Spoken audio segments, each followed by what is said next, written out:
Bonjour à tous, c'est BDV Météo. Aujourd'hui, on se retrouve pour un tout nouveau point météo en ce samedi 21 septembre 2024. La synoptique de la semaine prochaine, eh bien, on va retrouver un flux changeant, un flux plutôt automnal la semaine prochaine sur la France. Actuellement, nous avons toujours cette dépression Boris qui est actuellement située au large de la Bretagne, qui a d'ailleurs donné d'importants orages donc du côté de la Bretagne, notamment du côté du Finistère. Je vais vous montrer ça tout de suite.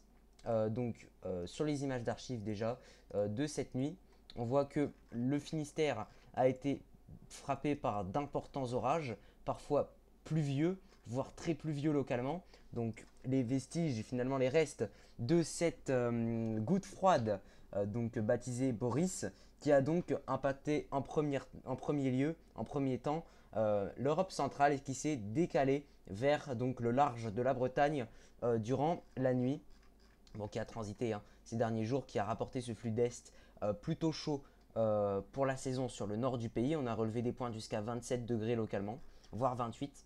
Et donc, cette goutte froide qui s'est calée donc sur la pointe bretonne cette nuit, qui a apporté des conditions orageuses, parfois très soutenues pour un mois de septembre. Et surtout, regardez le cumul de précipitations, les cumuls de précipitations qui sont conséquent sur la zone. Donc cumul 24 heures avec les valeurs. On voit quand même parfois jusqu'à 80 à 100 mm de précipitations estimées sur les radars. Parfois jusqu'à 70 mm, notamment ici du côté de la pointe du Raz. 100 mm ici du côté du nord de la Bretagne. C'est très local, heureusement. Mais finalement, ça reste quand même des orages plutôt intenses du point de vue de l'activité électrique et surtout de l'activité pluvieuse, surtout pour la région bretonne et en une période de dernière décade de septembre. Nous avons également eu quelques orages nocturnes qui ont évolué du côté de Paris. Il y a eu deux orages au total, un à 4 heures et un à 5 heures. Donc je n'ai pas pu les filmer parce que j'avais la flemme. Donc j'ai juste observé depuis la fenêtre de ma chambre à l'arrache. J'ai vu un flash, j'ai entendu deux impacts, deux positifs, mais ça s'arrête là et globalement c'est déjà très correct, étant donné que j'avais raté la situation de la veille au soir, qui était passée trop au sud et trop à l'ouest. Bon là ça va, disons que c'est quand même un orage et donc ça compte. Donc dans les prochains jours, on va retrouver un flux d'ouest, donc plutôt océanique. Je vais venir tout de suite à ça. La dépression Boris, enfin les restes de la dépression Boris vont remonter plus au nord ici, du côté de la mer du Nord, la Norvège, avant de se transformer en dépression polaire, beaucoup plus au nord, donc finalement fin de cycle pour la goutte froide Boris. Donc on voit encore ici évoluer en sorte de Talweg gonflé par cette dépression. Enfin finalement voilà, plus grand chose d'intéressant. Du côté de la mer Noire, on a le développement d'un phénomène subtropical, donc d'un peu possible Medicane du côté de la Crimée. Alors ça reste qu'un phénomène possible qui n'est pas évident dans la prévision. Donc voilà, vous voyez un petit enroulement autour d'un centre, autour du centre.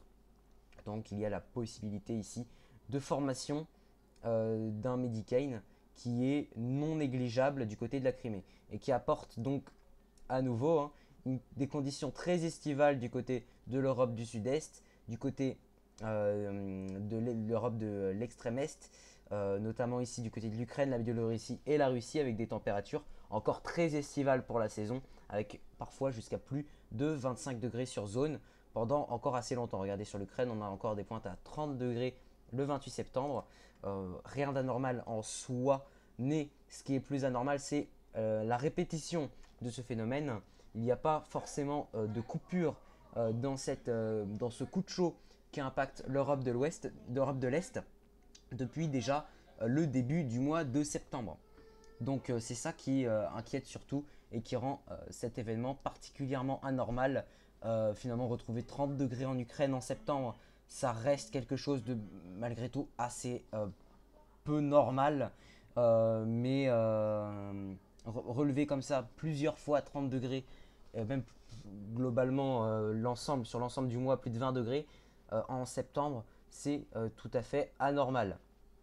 Et même jusqu'aux hautes latitudes russes, notamment ici du côté de Mourmansk, jusqu'à 25 degrés, ce qui est totalement fou pour un mois de septembre, hein. Normalement, regardez, on est sur des températures de l'ordre de 4 à 8 degrés, 10, 12, 15, allez 16, 18 grand max en septembre, et pas 25 à 28 degrés comme on l'a pu observer. Regardez, voilà, là on est sur des températures nettement plus fraîches de l'ordre de 0 degré. Parenthèse faite, maintenant le flux pour la France, au bout de 5 minutes de points, génial. Donc, on va voir ici l'initiation de ce flux d'ouest, orienté par cette branche de jet qui sera assez puissante, assez orientée pile sur la France, donc une première branche de jet qui se forme du coup pour l'automne. Donc elle se forme ici au large de Terre-Neuve, pointée directement sur notre territoire, assez forte pour la saison. On voit bien ici donc une ondulation de ce jet du côté ici de la Cornouaille, des Cornouailles à presque 260 km/h, donc ce qui est quand même soutenu.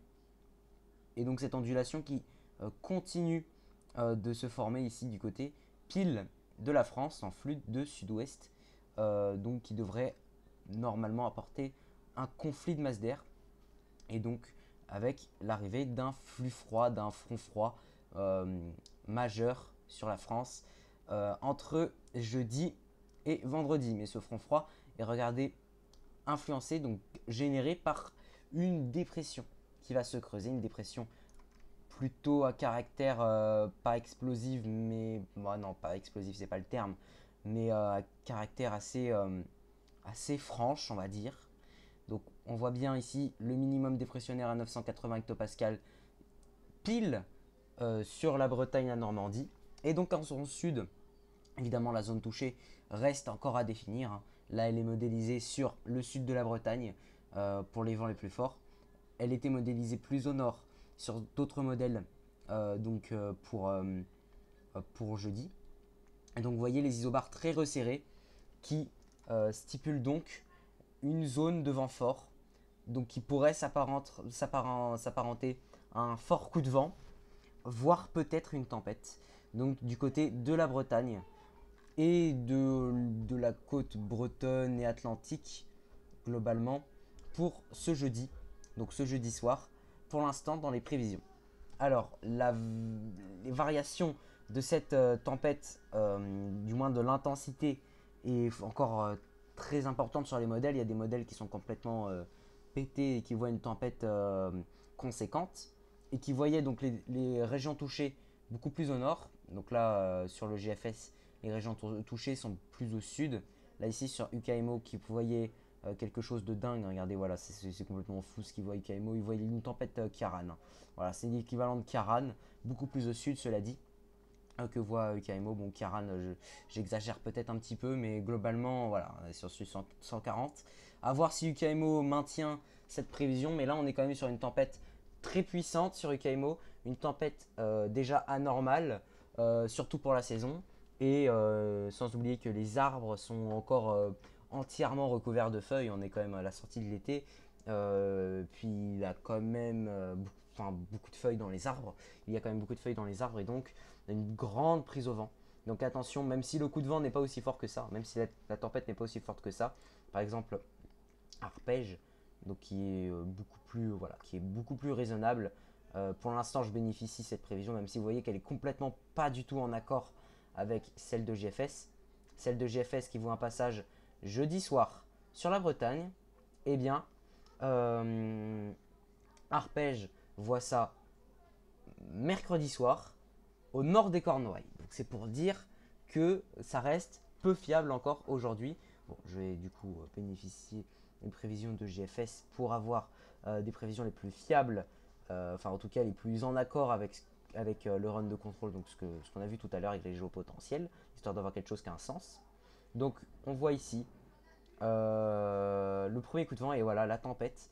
Enfin, pour l'instant, la tempête. Fort coup de vent pour l'instant. Peut-être tempête. On voit bien ici sur les modélisations de GFS qu'elle a tendance à voir les vents se prolonger fortement vers l'intérieur des terres.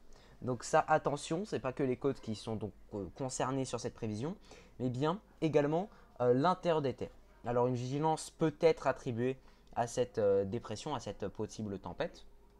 Une vigilance peut être attribuée, donc une vigilance au moins jaune. Pour l'instant, c'est beaucoup trop tôt pour le voir, même si peut-être que Météo France a déjà émis un bulletin de préalerte. Donc je vais vérifier ça de suite. Ça fait longtemps que je n'ai pas été sur le site de Météo France, là, ça va pas le faire. Papa, prochain jour, voilà, ça va être plus simple.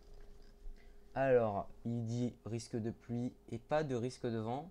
Donc pour l'instant, Météo France n'a pas émis de bulletin de risque de vent, mais simplement de risque de pluie inondation, donc en raison des fortes pluies liées à ce flux d'ouest, donc flux océanique sur la France. Mais donc, il n'y a pas pour l'instant, d'après Météo France, de probabilité de vent, donc du moins pour les prévisions grand public. Donc pour l'instant, le grand public n'est pas réellement averti de ce phénomène. Mais la tension commence, cela dit, à monter, hein. Là, GFS qui commence à s'activer et qui voit du 120 malgré tout sur le Morbihan. En septembre, ça reste quand même assez anormal. On est à 126 heures. Donc jeudi soir. Est-ce que non, non, je ne. Ah, ok, peut-être que. Ouais, non, il est complètement déphasé, Arpège, hein. Arpège complètement dans les choux. Malheureusement, on ne pourra pas suivre les prévisions d'Arpège. Lui ne va pas assez loin. Je crois qu'il y en a un autre. Non, il n'y en a pas d'autre. Bon. Pour l'instant, WRF, on ne peut pas compter sur lui. Peut-être d'autres modèles, genre JMA.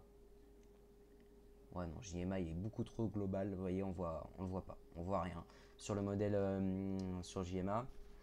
Ou CEP, c'est vrai que j'avais complètement oublié ce modèle. CEP ne voit rien non plus. CEP voit juste peut-être à la limite un coup de vent. Globalement, la fin du flux de sud-ouest également. Mais CEP ne voit rien aussi, ce qui est étonnant. CFS, qui est très global, voit un truc. Il voit un truc, CFS. Icon ne voit rien non plus. Ok, bon. Les prévisions ne sont pas, vous voyez, ne sont pas unanimes pour voir l'éventualité de ce coup de vent, même de cette tempête. Pour l'instant, il n'y a que GFS et UKMO qui le voient. CEP, Icon, GMA ne la voient pas. Et globalement, tous les modèles à maille fine ne la voient pas encore. Mais bon, à voir comment cela va évoluer. Mais en tout cas, regardez la bascule vers un flux beaucoup plus pluvieux et beaucoup plus humide va se faire ressentir dans les prochains jours.